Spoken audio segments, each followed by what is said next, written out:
વસ્તુ માણસે બનાવી, એક ધર્મ ને બીજી ભાષા. અને બહુ શાંતિથી વિચારો ને તો સમજાય કે આ બે વસ્તુએ માણસને જેટલું નુકસાન કર્યું છે ને એટલું દુનિયામાં બીજી કોઈ વસ્તુએ નથી કર્યું. ભાષાનો ઉપયોગ આપણે સામાન્યતઃ કમ્યુનિકેશન માટે નથી કરતા. ખરેખર જો ભાષાનો ઉપયોગ કમ્યુનિકેશન માટે જ કરવાનો હોય તો 500 શબ્દો પૂરતા છે. 500 શબ્દોમાં માણસ પોતાનો વ્યવહાર ચલાવી શકે, એનાથી વધારે એને કોઈ વસ્તુની જરૂરત જ નથી. પણ આપણે વધુ ને વધુ શબ્દો શોધીએ છીએ. એનું કારણ શું? એ શબ્દનો આપણે વધુ ને વધુ ઉપયોગ કરવો છે. ઉપયોગ એટલે શું? આપણે સામેની વ્યક્તિને આપણી વાત પહોંચાડવા માટે ઉપયોગ કરીએ છીએ?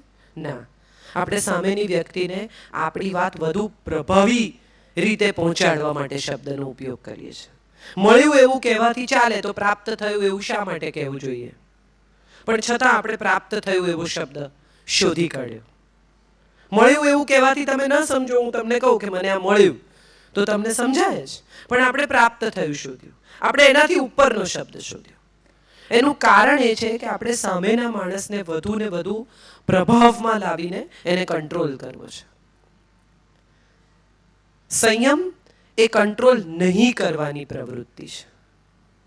તમને કોઈ પણ ક્યારેય પણ એમ કે સંયમ એ કંટ્રોલ કરવાની પ્રવૃત્તિ છે તો મારે એનાથી સાવ કમ્પ્લીટલી કોન્ટ્રાડિક્ટરી વાત કરવી છે કે સંયમ એ કંટ્રોલ કરવાની પ્રવૃત્તિ છે. તમારી સામે કોઈ ખાતું હોય અને તમને એમ થાય કે લાવ એક પાણીપુરી ખાઈ લઉં અને તમે ન ખાઓ, એ સંયમ નથી. તમે બનાવીને આપતા હો ને છતાંય તમને ઈચ્છા ન થાય, તમને એવો વિચાર જ ના આવે કે લાવ એક મોઢામાં મૂકું, એ સંયમ છે. થયેલી ઈચ્છાને મારી નાખવી, દમન કરવું, શમન કરવું એ સંયમ જ નથી. સંયમ એ છે કે તમને ઈચ્છા થાય જ નહીં. સંયમ એ છે કે તમે એ આખી પ્રવૃત્તિમાંથી બહાર નીકળી જાઓ, તમારી મનસ્થિતિ બદલાય. કૃષ્ણએ બહુ સરસ કહ્યું છે કે પરિસ્થિતિ બદલવાથી રાષ્ટ્ર નહીં બને, મનસ્થિતિ બદલવાથી રાષ્ટ્ર બનશે. ચરિત્ર નિર્માણ એ કોઈ એવી પ્રવૃત્તિ નથી કે જેની અંદર તમે સામેના માણસને એક કેપ્સ્યુલ આપો, એ ખાઈ જાય ને એનું ચરિત્ર નિર્માણ થઈ જાય. વિવેકાનંદ જ્યારે શિકાગોમાં ભાષણ આપવા ગયા અને પહેલી વાર એમણે કહ્યું, માય બ્રધર્સ એન્ડ સિસ્ટર્સ, એ આખું એ ભાષણ પૂરું થયું પછી એક બહુ જ સૌંદર્યવાન છોકરી એમની પાસે આવી અને એમણે આવીને કહ્યું કે હું બહુ તમારાથી ઇમ્પ્રેસ થઈ છું, મને એવું લાગે છે કે મને તમારા જેવું એક સંતાન જોઈએ છે, હું તમારાથી એક સંતાન ઈચ્છું છું. તમે વિચારી જુઓ કે મારા જેવું સૌંદર્ય અને તમારા જેવી બુદ્ધિ, આવું જો કોઈ સંતાન જન્મે તો કેટલું અદ્ભુત હશે, એ આ સમાજનું કેટલું ભલું કરશે.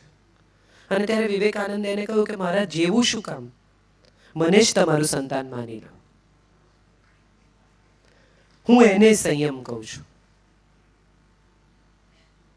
ના બેન, આવું કરાય નહીં, આવું વિચારાય નહીં, આવું કશું એણે નથી કહ્યું. એણે એ શરીર માગવા, સ્નેહ માગવા, પ્રેમ માગવા, સંબંધ માગવા આવેલી યુવતીને એનું માતૃત્વ જગાડી આપ્યું.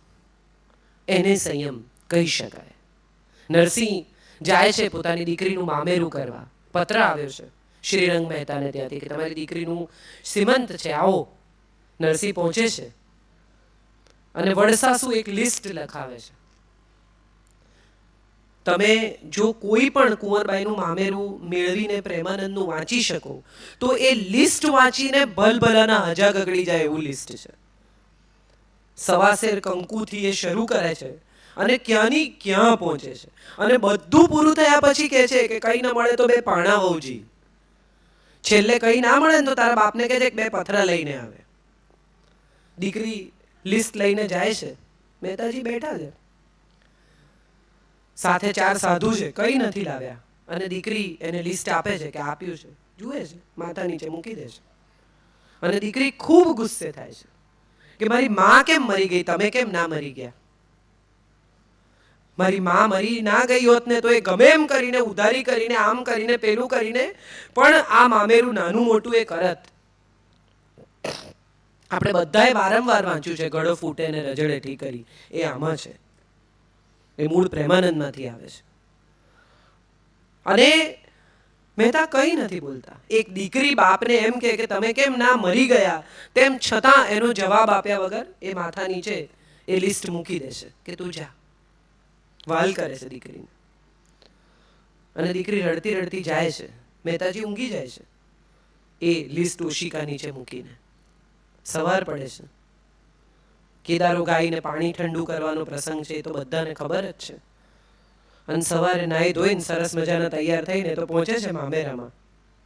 છાબમાં તુલસી દલ મૂકે છે અને શંખ ફૂંકે છે અને ઈશ્વરને કહે છે કે તું નહીં આવે ને તો તારું ખરાબ લાગશે, મને કઈ ફેર નથી પડતો. આપણે કર્મના સિદ્ધાંતની કેવી કથાઓ કરીએ છીએ.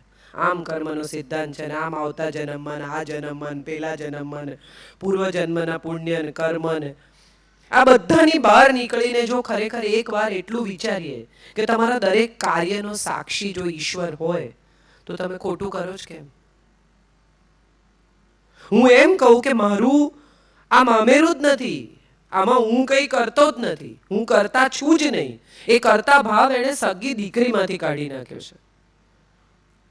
અરે રે મારી દીકરીનું શું થશે એવો એને વિચાર નથી આવતો. આ તારું કામ છે, કર આવીને. એ એટલો બધો ઈશ્વર સાથેના એકાકાર હોવાનો ભાવ છે. લોકો શું બોલે છે, નાગરી ના થશે છે, કશાયથી એને ફેર નથી પડતો. એ સંયમ છે. એણે પાછા ફરીને એકવાર જોયું નથી કે લોકો શું બોલે છે. એનું ધ્યાન તો સંપૂર્ણપણે એમાં છે કે પેલો આવે અને હું એના દર્શન કરું. મામેરું લાવે તો સારું, ન લાવે તો વધારે સારું, મને કઈ ફેર નથી પડતો. દરેક વખતે જ્યારે જ્યારે આપણે આ વાતમાં ઉતરીએ છીએ, અથવા જ્યારે જ્યારે આપણે સંયમની વાત કરીએ છીએ, અથવા જ્યારે જ્યારે આપણે કંટ્રોલની વાત કરીએ છીએ, અથવા જ્યારે જ્યારે આપણે વિરક્તિ અનાસક્તિની વાત કરીએ છીએ, એ દરેક વખતે આપણી અંદર ક્યાંક કશેક નાનકડો અહંકાર છે, હું છોડું છું નો ભાવ છે. આપણે ભગવાનને ત્યાં જઈએ ને ત્યારે બાર્ટર બહુ કરીએ. તું મને આમ આપ તો હું તને આમ આપું. એટલે તમને તું જો મારું આટલું કામ કરી આપે તો હું તને 5 દીવા કરીશ. પણ એ 5 દીવા કરવાનું ઘી લાવ્યા ક્યાંથી? હું તને વાઘા, અમારે ત્યાં શ્રીનાથજી જે લોકો પૂજતા હોય એમ કે ભગવાનને નવા વાઘા કરીશું. પણ એ વાઘા તમે લાવશો ક્યાંથી? એ તમને વ્યવસ્થા કરી આપશે કે એના વાઘા તમે એને ચડાવો. એ ભાવ છે કર્મનો, એ ભાવ છે ઈશ્વર. જ્યારે જ્યારે અનાસક્તિની વાત આવે ત્યારે મને બહુ રસ એટલા માટે પડે છે કે અનાસક્તિની વાતો આપણે બધા બહુ કરીએ છીએ, પણ અનાસક્તિ ખરેખર જો કેળવવાની આવે ને તો આપણામાંથી ભાગ્યે જ કોઈ એ કક્ષાની અનાસક્તિ કેળવી શકે જે કક્ષાની અનાસક્તિ શ્રી કૃષ્ણએ બતાવી. તમે વિચારો કે એક સુરાજ્યનું નિર્માણ કર્યું. એ સુરાજ્ય શું? 22 વર્ષનો 21 વર્ષનો એક છોકરો સાંદીપનીના આશ્રમમાંથી બહાર નીકળ્યો. કોઈ પણ એક યુવાન ગ્રેજ્યુએટ થઈને નીકળે એવી રીતે બહાર નીકળ્યો. ત્યારે કોઈ પણ એક યુવાનની જેમ એના મગજમાં હતું કે મારા બાપાના બિઝનેસમાં નથી જવું, આ માખણ બાખણ હું નહીં વેચું.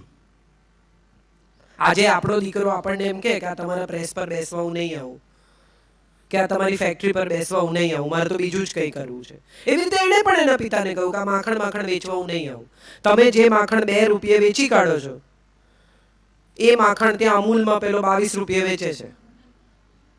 આ સાદી આજના કન્ટેમ્પરરી વિષય સાથે તમે આને જોડો તો આટલી જ વાત છે કે જે દહીં દૂધ ઘી આ ગોપ લોકો અહીંયા ઉત્પન્ન કરતા હતા એ બધું જ કંસ એનું બહુ હેવી દાણ લેતો હતો. બરાબર? દાણ ઇઝ વેરો, ટેક્સ, હાઉએવર. સો આ લોકો 2 રૂપિયામાં વેચતા હોય એને પેલો 22 રૂપિયામાં વેચતો હતો. તો આ જે ડિફરન્સ હતો, ક્લાસ ડિફરન્સ, એમાંથી લોકોને બહાર કાઢવાના. આ ક્લાસ ડિફરન્સમાંથી લોકોને બહાર કેવી રીતે કઢાય? તો સૌથી પહેલા એણે એમ નક્કી કર્યું કે એન્વાયરમેન્ટ ક્લીન કરો. કેવી રીતે ક્લીન કરો? કે આ યમુનાના પાણીમાં જે કાલીય વસે છે એને તમે અહીંથી બહાર કાઢો. જેટલો સાત્વિક અથવા જેટલો વૈજ્ઞાનિક જૈન ધર્મ છે એટલી જ વૈજ્ઞાનિક અને એટલી જ સાત્વિક બીજા ધર્મોની કથાઓ છે. પણ એ ધર્મોની કથાઓ જેમ જૂની થતી ગઈ એમાં એમ જૂની વાતો સાથે બીજી વાતો ઉમેરાતી ગઈ અને એ વાતોને લોકો ભૂલી ગયા. ઇસ્લામની વાત કરીએ તો સૌથી વધારે વુમન એમ્પાવરમેન્ટ જો કોઈ ધર્મમાં હોય તો એ ઇસ્લામમાં છે. મહેર કબૂલ કરવામાં આવે છે લગ્ન વખતે. જો ડિવોર્સ થાય તો આ સ્ત્રીધન એને ચૂકવી આપવાનું, એ મહેર છે. લગ્ન જ્યારે નક્કી થાય ત્યારે નક્કી કરવામાં આવે છે કે ફલાણા ફલાણાના દીકરા સાથે આની દીકરીના વલ્દ આટલી મહેર કબૂલ કરવામાં આવે છે. તને કબૂલ છે? અને પેલો એમ કે હા મને કબૂલ છે, તો આ લગ્ન થાય. અને જો ડિવોર્સ થાય તો આ મહેર ચૂકવી આપે તો જ એ તલાક સાચા ગણાય અથવા તો જ એ તલાક સ્વીકારવામાં આવે. આ વુમન એમ્પાવરમેન્ટ આજથી આટલી સદીઓ પહેલા કરવામાં આવ્યું, એ આપણે ભૂલી ગયા. પેલા 3 વાર તલાક તલાક તલાક આપણને યાદ રહ્યા.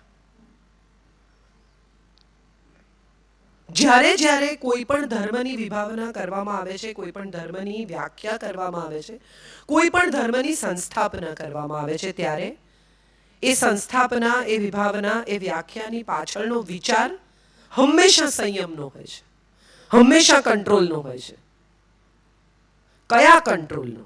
માણસોને કંટ્રોલમાં કરવાનો, લોકોને અફીણ આપવાનો.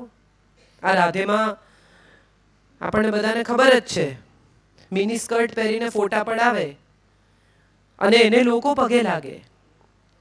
આસારામજીના વિડીયો જેમણે જોયા હશે એ બધાને સમજાયું હશે કે આને ગુરુ કેમ કહેવાય. હું તો બાપુને ત્યાં ગઈ હતી ને બોલી આવી કે આપણે 3 જણાને બાપુ તરીકે ઓળખીએ છીએ, એક ગાંધીજીને, એક મુરારી બાપુને ને ત્રીજા આસારામને. પણ એમાંથી કયા બાપુ સાથે આપણો સંબંધ છે તો આપણે જ નક્કી કરીએ ને.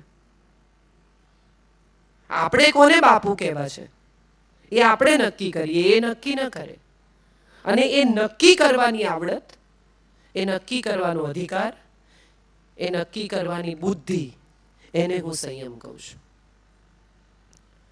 કોઈ અમુક વર્ણના લોકો હોય એ તો દરેક ચોખ્ખા કપડાં પહેરેલા માણસને પગે લાગે.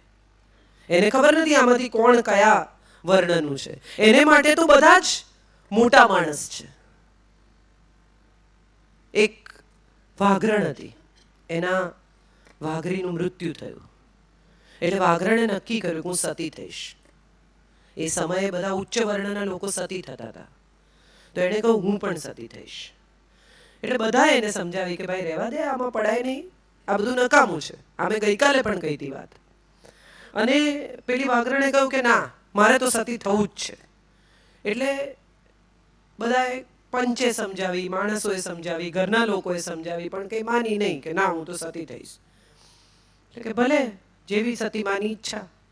બીજે દિવસે સવારે ઢોલ ત્રાંસા વાગે, એ તો સુંદર દુલ્હનનો શણગાર કરીને નીકળી. પાછળ પાછળ આખું ગામ, આગળ આગળ બેન ચાલે, એની આગળ એના પતિની નનામી ચાલે ને બધું હે હે હે કરતા બધા નીકળ્યા. સતી માનો જય, સતી માનો જય. પહોંચ્યા, સૂતા ત્યાં. પેલા એમને સુવડાવ્યા, એમના પતિના શબને. વાઘરણે એમને ખોળામાં લીધું, વાળ છૂટા મૂક્યા, અગ્નિદાહ દીધો, ને જેવી પહેલી ઝાડ લાગી એવી મારી કૂદકોને નીકળી ગઈ. એટલે એ જેવી ભાગી એટલે એની પાછળ ગામ ભાગ્યું. ગામ કેમ ભાગ્યું? કે હવે તો થવું જ પડે. આટલે સુધી પહોંચ્યા પછી તું છટકી જાય એ કંઈ ચાલે બાલે નહીં. એટલે વાઘરણને માંડ માંડ પકડી. એટલે એને કીધું ઉભા રહો, મારી વાત સાંભળો. તો કે મેં સતી થવાનું નક્કી કર્યું. તો કે હા કર્યું. કે મેં આટલો મોટો ઉત્સવ કર્યો. તો કે હા કર્યો. કે મેં તમને બધાને આવી રીતે ભેગા કર્યા, કામ જમાડ્યું. તો કે હા જમાડ્યું. તા પર બેઠી. તો કે હા બેઠી. વાઘરીનું ખોળ માથું મારા ખોળામાં લીધું. તો કે હા લીધું. તો કે આપણી નાતમાં આટલું કોણે કર્યું છે? અહીંથી સંતોષ માનો. હવે હું બળી મરું એવો આગ્રહ ન રાખો.